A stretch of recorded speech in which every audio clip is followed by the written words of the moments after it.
모로코 강진과 관련해서 말씀드리겠습니다.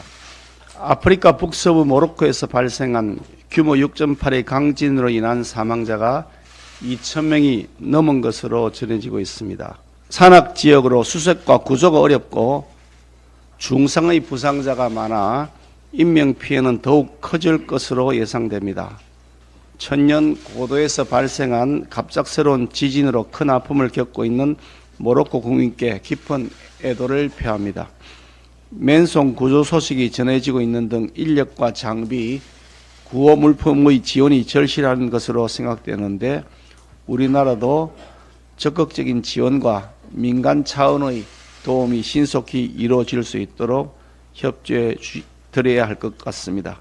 모로코 국민들의 아픔에 조금이라도 도움이 되도록 해야 하겠습니다. 대한민국 1호 영업사원 윤석열 대통령께서 아세안 및 G20 정상회의 참석자 인도네시아와 인도를 방문하고 귀국했습니다.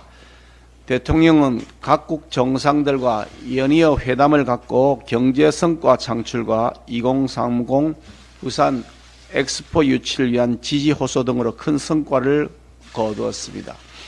인도네시아와 원전, 핵심 광물 등 7개 분야에서 16건의 계약을 성사하고 니켈과 코발트 생산량이 세계 각각 2위, 6위인 필리핀과 FTA를 체결하였고 우리나라가 차세대 원전인 소형 모듈 원전 개발에 박차를 가하고 있는 점을 피력하는 등 원전 세일제에도 적극 임한 것으로 알려졌습니다.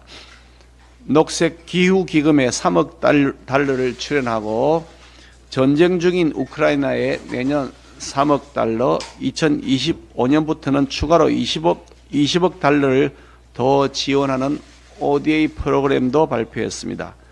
글로벌 중추국가로서 국제사회의 역할과 책임을 다하는 대한민국의 모습을 보여준 것입니다.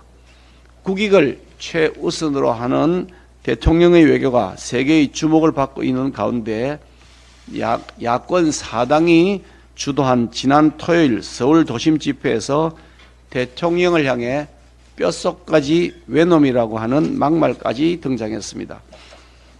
똘똘 뭉쳐 정권 퇴진을 위해 힘을 모으자는 탄핵 발언도 어김없이 나왔습니다. 야당의 모욕적 막말과 근거 없는 탄핵이라는 아무 말 대잔치를 위해 시민들의 일상생활에 피해를 끼치는 행태는 이제 그만 중단하기 바랍니다.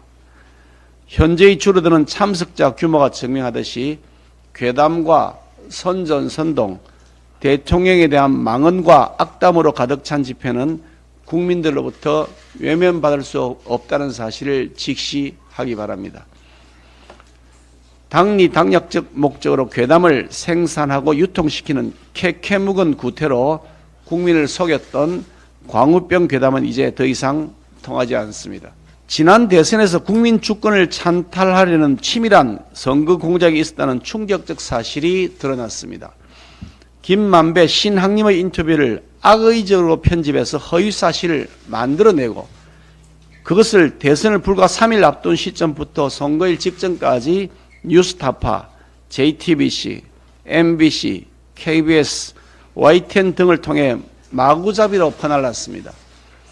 이런 짓은 단순한 가짜뉴스 차원의 문제가 아니라 치밀하게 기획된 공작뉴스 차원의 문제입니다. 치밀하게 계획된 1급 살인죄는 과실치사죄와는 천양지차로 구별되는 악질 범죄로서 극형에 처해지는 범죄입니다.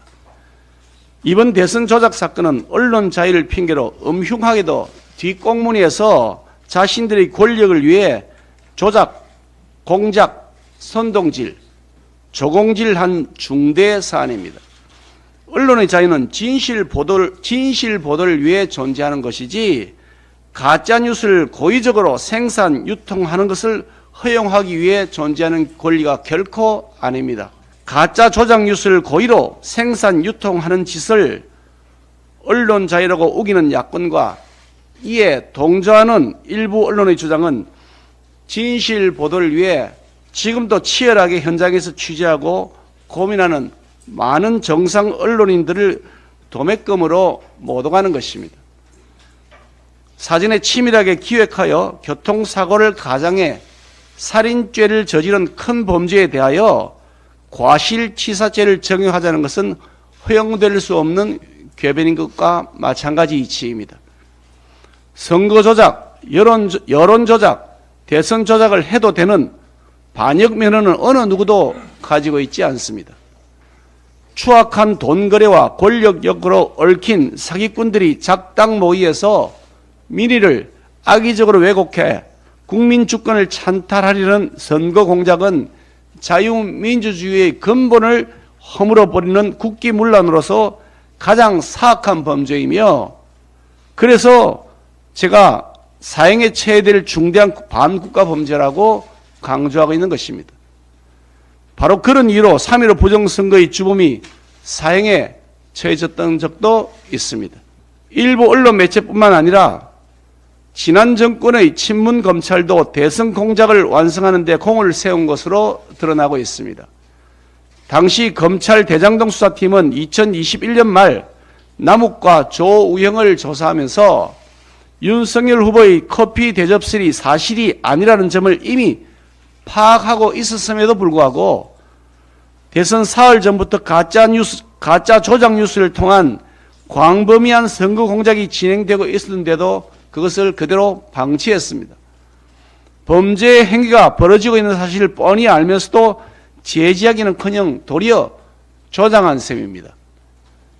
지난 정권 대장동 사건에 대해서 늑장 수사, 봐주기 수사, 덮어주기가 아니냐는 의혹, 이런 짙은 의혹을 가졌던 친문 진영의 정치검사 역시 대선 공작의 공범 책임을 면하기 어려워 보입니다.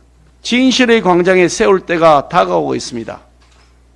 이 말은 돈봉투 전당대회의 주인공 송영길 전 민주당 대표가 당시 이재명 후보가 얼마나 억울했겠냐며 김만배 신학님 일당의 선거 공작 뉴스를 SNS에 올리면서 썼던 글입니다. 그 글 그대로 희대의 대선 공작 그 배후 몸통을 반드시 철저하게 밝히고 그래서 그 진실의 광장에 세워야 하겠습니다. 허위 인터뷰 대선 공작 게이트의 심각성에 대한 인식이 국민적으로 확산되고 있습니다.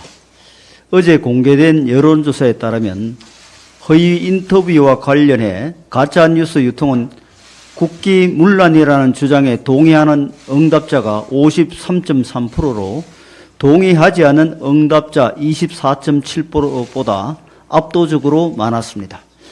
이처럼 앞으로 선거 때 어떻게 뉴스를 믿고 지지할 후보를 선택하겠느냐는 국민들의 걱정이 이만저만이 아닙니다.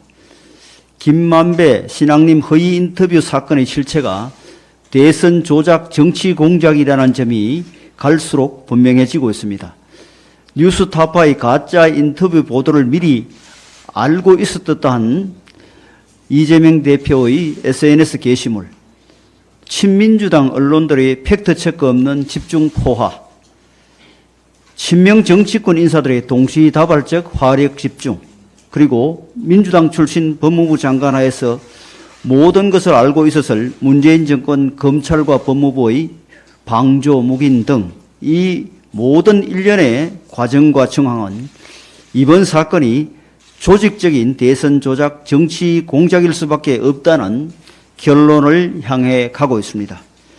그렇다면 대장동 사건은 단순한 부동산 개발 비리가 아니라 비리와 연루된 정치인들이 대선 공작까지 협잡한 전대미문의 민주주의 파괴, 국민주권 찬탈이 될 것입니다. 이번 대선 공작 사건은 일회성 가짜뉴스 유포 사건이나 일부 언론의 일탈 행위가 아닙니다. 역대 민주당과 민주당 지지 세력이 대선 때마다 습관처럼 저질렀던 대선 공작의 재현입니다. 단순히 인용 보도만 한 것을 가지고 무슨 대선 공작이냐고 하는데 대선 3일을 앞두고 윤석열 후보에게 절대적으로 불리한 보도를 그것도 사실 확인도 하지 않고 보도한 것을 어떻게 단순한 인용 보도 잘못으로 치부할 수 있겠습니까? 대선 결과를 바꾸기 위한 의도가 있었다고 보는 것이 합리적입니다. 대선 조작 공작의 원조 김대업은 겨우 1년 반 만에 감옥에서 나왔습니다. 그가 얼마의 돈을 받았는지, 그 돈을 누가 주었는지는 결국 제대로 밝혀지지 않았습니다. 그 대선에서 민주당이 승리했기 때문입니다. 하늘이 도와 천만다행으로 이번 정치 공작은 결국 실패했습니다. 이제 이 엄청난 범죄를 덮을 권력도 없고 숨을 곳도 없습니다. 지금 숨죽이고 있을 범죄자들에게 충고합니다. 민주주의 파괴 선거 조작을 기획, 실행, 확산한 자들은 이제라도 국민 앞에 진실을 고백하고 수사에 협조하십시오. 가짜뉴스의 쓰레기 더미에서 민주주의의 꽃은 필 수 없습니다. 이번 사태를 계기로 가짜뉴스로 선거 결과를 조작하려는 민주주의 파괴 세력이 다시는 우리 사회에 발을 붙이지 못하게 해야 합니다. 국민의힘은 모든 당력을 집중해서 진상을 규명해 가겠습니다. 민주당도 야당 탄압이라는 뻔한 레퍼토리로 의혹에서 빠져나갈 생각을 버려야 합니다. 무조건 부인만 하다가 나중에 진실이 드러날 경우 국민의 엄중한 심판을 맞을 수 있음을 명심하고 진상규명을 위한 청문회 개최와 검찰 수사에 적극 협조해서 진실을 원하는 국민의 뜻에 따라야 할 것입니다. 민주당이 다시 사법방해의 시동을 걸고 있습니다. 지난 토요일 쌍방울 불법 대북 송금 사건 피의자로 검찰에 출석한 이재명 대표는 조서에 자신의 진술이 누락되었다고 억지 부리며 서명 날인조차 하지 않는 등 시종 일관 비협조적으로 조사에 응했다고 합니다.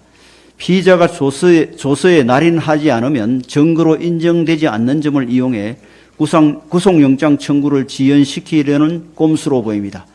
그러고선 건강을 핑계로 12일에 다시 출석하겠다고 검찰에 먼저 제안하며 조사를 일찍 마무리했다는데 오히려 민주당은 검찰이 이재명 대표를 망신 주기 위해 조사 과정에서 일부러 시간을 지연시켰고 일방적으로 추가 소환을 통보했다고 주장하고 있습니다.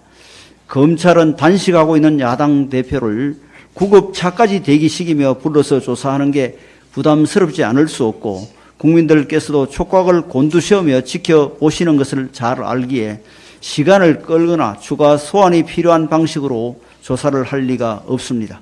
이재명 대표가 피의자 보호를 위한 영상 녹화조차 거부해서 조사 때의 상황을 확인할 수도 없는 것을 보면 애초부터 조사 때 괴롭힘을 당했다는 트집을 잡아 수사 진행을 방해하려는 전략을 세운 것으로 보입니다. 조사를 받고 돌아온 이재명 대표는 국민 보란 듯이 자리에 누웠고 민주당 소속 의원들은 기자회견을 열어 이 상황을 정치검찰의 정치수사, 정치사냥이라고 규정했습니다. 이쯤 되면 불체포 특권 포기 번복을 위한 명분 쌓기 말고는 도저히 이해할 수 없습니다. 검찰 수사에 앞서 단식으로 유리한 고지를 선점하고 민주투사 코스프레로 자신의 부끄러운 혐의를 포장하며 당 소속 의원들로 하여금 사법 시스템을 모욕 주는 것이 이재명 대표가 약속한 당당한 태도라면 국민들의 이해와는 그 의미와 한참 다른 것 같습니다. 이재명 대표는 내가 무슨 힘이 있나 오라면 오고 가라면 갈 수밖에 없는 패자 아니겠냐며 비극의 주인공을 연기했는데 이 또한 일반 범죄 피의자들은 꿈도 못 꿀 특혜를 누리고 있으면서 할 소리는 아닌 것 같습니다. 무엇보다도 검찰 수사를 받는 이유는 패자이기 때문이 아니라 범죄 피의자이기 때문임을 분명히 해둘 필요가 있습니다. 이재명 대표는 죄의 유무는 다시 하겠습니다. 이재명 대표는 죄의 유무는 여론이 아닌 정부와 법 원칙에 따라 결정되는 것이라는 명료한 사실을 기억하고 수사 방해용 단식을 중단하시기 바랍니다. 우리 선생님들의 교권 보호를 위한 초당적 협력이 그 어느 때보다 절실합니다. 서희초 선생님의 안타까운 죽음 이후 지난 5일 대전에서도 또 한 선생님의 극단적인 선택이 있었습니다. 많은 선생님들께서 교정에서 받는 상처가 더 이상 반복되지 않도록 국회 차원의 빠른 법률 개정이 그 어느 때보다 절실히 요구되고 있는 것입니다. 이재명 대표도 어제 교원단체와의 간담회에서 교권보호 입법의 조속한 처리를 약속한 바 있습니다. 그런데 정작 국회 교육위원회에서는 민주당이 발목을 잡아 해당 법안 처리가 차일피일 미뤄지는 일이 발생하고 있으니 민주당이 정녕 우리 선생님들의 교권보호에 진심이 있긴 한 건지 묻지 않을 수가 없습니다. 민주당은 지금까지 4차례 법안 소위 동안 위원회 교체하며 논의에 집중하지 않았고 합의에 이른 사안마저도 재쟁점화를 시도하고 있습니다. 민주당이 아무리 그간 교권 추락의 가장 큰 책임자인 진보 교육감 편에 서서 쟁점 해결을 외면해 왔다 하더라도 부디 이번만큼은 선생님들의 절박한 호소에 귀 기울이고 응답해 줄 것을 촉구합니다.